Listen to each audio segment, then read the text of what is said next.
Hi viewers, வணக்கம். நம்ம சேனலுக்கு முதல் முறையாக வரணும், சேனலை சப்ஸ்கிரைப் பண்ணுங்கள், பெல் ஐக்கனை கிளிக் பண்ணுங்கள். அப்போ தான் நான் போகிற வீடியோ உங்களுக்கு 90 நோட்டிஃபிகேஷனில் வந்துருக்கும்.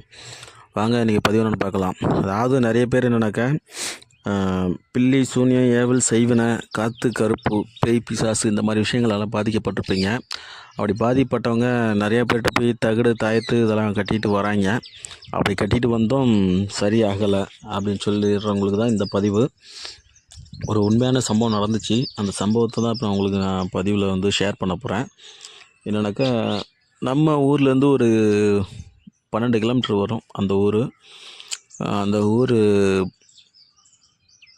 என்னென்னாக்கா, அந்த ஊரில் ஒருத்தர் நமக்கு தெரிஞ்சவர் நம்ம கோயிலுக்கு வருவார்.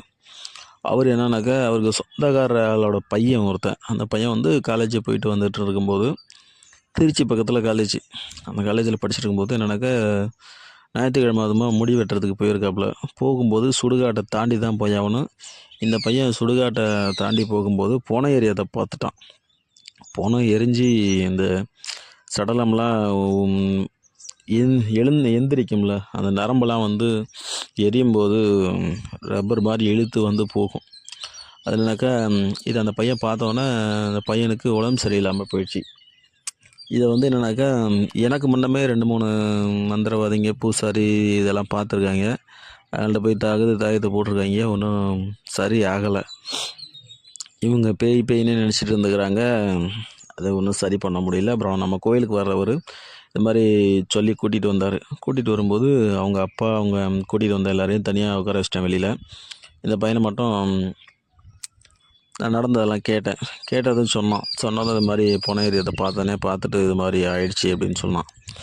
சரி, என்னென்ன பண்ணினாங்க, எங்கெங்க போனீங்க, என்னென்ன கோயிலுக்கு கேட்கும்போது இது மாதிரி வீட்டில் தான் எல்லாம் தகடு தாயத்தை போட்டாங்கன்னா ஒன்றும் சரியாகலை அப்படின்னு சொல்லி சொன்னாப்புல.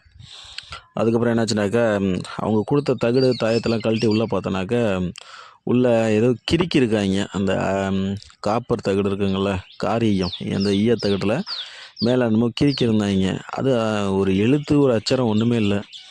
பாவம் அந்த சாமியார் எழுத படிக்க தெரியாத ஆள் போல் இருக்குது. ஏதோ தகடு போடுறேன் தாயத்து போடுறேன்னு சொல்லிட்டு கிறுக்கி கொடுத்துருக்காரு. இந்த ஸ்கூல் பிள்ளைங்க பேனாவை வச்சு பென்சிலை வச்சு கிறுக்குமே நோட்டில், அந்த மாதிரி கிறுக்கி போட்டிருக்காரு. அவங்கள்ட்ட எடுத்து காமிச்சேன். இது அச்சரமே கிடையாதுங்க, ஸ்கூல் பிள்ளைங்க கிறுக்கி இருக்க மாதிரி இருக்குது பார்த்தீங்களா அப்படின்னா. ஆமாங்க, அவர் என்கிட்ட 7,000 வாங்கிட்டு போயிட்டார் சரியாகிட்டுன்னு சொல்லிட்டு அப்படின்னு சொல்லி சொன்னாப்புல. சரி விடுங்க, நடந்த விஷயத்த விடுங்க, இதுக்கப்புறம் பார்த்துக்கலாம். அடுத்த தடவை பார்த்தீங்கன்னா அவர்கிட்ட பணத்தை திருப்பி கேளுங்க, கொடுத்தாருன்னா பாருங்கள், கொடுக்கலன்னா விட்டுருங்க, ஒன்றும் பிரச்சனை இல்லைன்னு சொல்லிட்டேன்.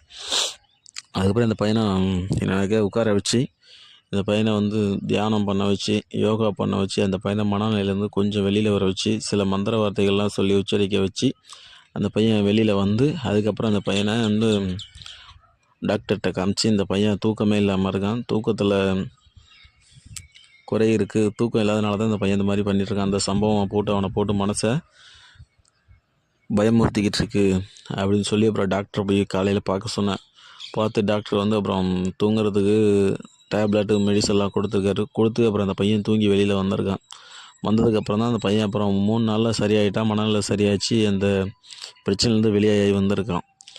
அதுக்கப்புறம் பாதுகாப்புக்கு நான் அப்புறம் தேகரட்சை ஒன்று ரெடி பண்ணி கொடுத்தேன். அது போட்டதுக்கப்புறம் பையன் இப்போ கிட்டத்தட்ட ஒரு 7 மாதமாக நல்லா இருக்கேன், எந்த ஒரு பிரச்சனையும் இல்லைன்னு சொல்லி என்னை எதிர்ச்சியாக பார்க்கும்போது சொன்னாப்புல. அதுதான் நிறைய பேர் என்னன்னாக்கா, இந்த எதிரியத்து வேலையெல்லாம் சில மாந்திரிகர்கள் மாந்திரிக வேலை செய்கிறவங்களுக்கு, பூசாரி சாமியார் இந்த மாதிரி ஆளுங்களுக்கெல்லாம் தெரியாது. இந்த மாதிரி ஆளுங்களை என்னன்னாக்கா, ஏதோ கையில் கிடைக்கிற எந்திரங்களே எதையோ 1-2 போட்டு கொடுத்து அது அந்த டைமில் சரியாகுது, அதுக்கப்புறம் சரியாக மாட்டேங்குது. அது நிரந்தரமாகவும் சரியாகிறது கிடையாது. அதனாலனாக்கா நிறைய பேருக்கு அந்த விஷயங்கள் தெரிய மாட்டேங்குது. எதிரெத்து வேலையும் தெரிய மாட்டேங்குது, பாதுகாப்பு தேகரட்சை நிறைய பேருக்கு பண்ணணும்னு தெரிய மாட்டேங்குது. ஏதோ ஒரு வெள்ளை இருக்குது வேறு, ஏதோ ஒரு நாய்வுரி வேறு, ஏதோ ஒரு மூலிகை வேறு, ஏதோ ஒன்று வச்சு உள்ளே அடைச்சி கொடுத்துட்றாங்க. எந்தெந்த மூலிகை என்னென்ன வேலைக்கு பயன்படும் அப்படிங்கிறது யாருக்கும் தெரிய மாட்டேங்குது. அதனாலனாக்கா எந்தெந்த மூலிகை எதுக்கு பயன்படும் தெரிஞ்சு முறையாக வேலை பார்க்குற ஆளுங்க எல்லாருமே தான் உண்மையான மாந்திரிக வித்தைக்காரங்க. அஷ்டகர்மத்தில் மூலிகை எந்தெந்த மூலிகை என்னென்ன வேலை செய்யுங்கிறது அது அந்த விஷயங்கள் தெரிஞ்சிருக்கணும். உண்மையான ஒரு மாந்திரிகர் ஒரு ஆன்மீகத்தில் இருக்கிறவங்களுக்கு மூலிகை சம்மந்தப்பட்ட விஷயங்கள் நிறைய தெரிஞ்சிருக்கணும். அது தெரியாதவங்களை போயிட்டு என்ன சொல்கிறதுன்னு எனக்கு தெரியல. தயவு செஞ்சு இந்த மாந்திரிக விஷயத்தில் இருக்கிற ஆளுங்களாம் ஒரு மூலிகை விஷயங்கள் தெரிஞ்சிருந்தாங்கன்னா மட்டும் அவங்கள போய் பாருங்கள். நிறைய பேர் இப்போ நீங்கள் மூலிகை விஷயங்களே தெரியாமல் நான் மாந்திரிகர் அப்படி இப்படின்னு சொல்லி நிறைய பேர் சொல்லிக்கிட்டு இருக்கிறாங்க.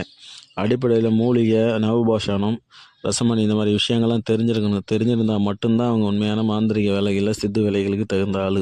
இது நிறைய பேருக்கு தெரிய மாட்டுது. சித்து வேலை செய்கிறவங்களுக்கு சித்தர்கள் பற்றின விஷயங்கள் முழுமையாக தெரியணும். அது நிறைய பேருக்கு தெரிய மாட்டேங்குது. சரிங்களா? இந்த மாதிரி இந்த பேய், பில்லி, சுனி, ஏவல் இந்த மாதிரி விஷயங்களால் பாதிக்கப்பட்டவங்க அவங்க வந்து இந்த தேகராட்சியை பயன்படுத்தலாம். அந்த தேகராட்சியை வந்து அவங்களுக்கு 100% பாதுகாப்பு கொடுக்கும்.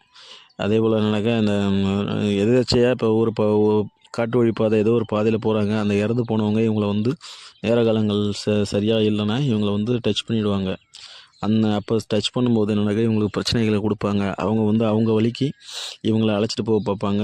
தற்கொலை எண்ணங்களை தூண்டுவாங்க. குடும்பத்தில் பிரச்சனை உண்டு பண்ணாங்க. அந்த மாதிரி விஷயங்கள்லாம் இந்த ஆவிகள் பண்ணும். அதே போல் ஏவல் செய்து விட்டால் அந்த ஏவல் தேவதைகள் அந்த மாதிரி எல்லாம் விஷயங்கள் நிறையா பண்ணும்.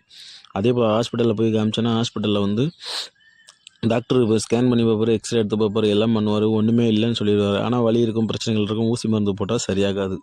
இதுக்கு எல்லாம் தான் இந்த மாதிரி விஷயங்கள்லாம் இந்த ஏவல், பில்லி, சூனியம், செய்வன இந்த மாதிரி விஷயங்கள் தான் காரணம். அதுக்கு பாதுகாப்புக்கு தான் தேகரட்சை நம்ம சொல்கிறது.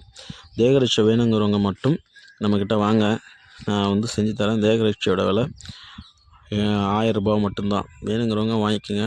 2 வருஷம் கேரண்டியாக இருக்கும். அது எந்த ஒரு பாதிப்பும் உங்களுக்கு கொடுக்காது. அதேபோல் அந்த தேகரட்சை வந்து என்னென்ன பாதுகாப்புனா ஏவல், பில்லி, சுனியத்தை இதுலேருந்து பாதுகாப்பு. அதேபோல் காரிய தடை வருதுங்களா, அந்த மாதிரி காரிய தடைகளுக்கு, அதேபோல் தொழில் விஷயங்களுக்கு, இந்த மாதிரி விஷயங்களுக்கெல்லாம் இந்த தேகரட்சை பாதுகாப்பாக இருக்கும். வேணுங்கிறவங்க மட்டும் நம்மளை கான்டாக்ட் பண்ணுங்கள். வேணாங்கிறவங்க கான்டாக்ட் பண்ணாதீங்க. சரிங்களா? மறக்காமல் சேனல் சப்ஸ்கிரைப் பண்ணுங்கள். பெல் ஐக்கனை கிளிக் பண்ணுங்கள். அப்போ தான் நான் போகிற வீடியோ உங்களுக்கு நோட்டிஃபிகேஷன் வந்துட்டுருக்கும். நன்றி, வணக்கம்.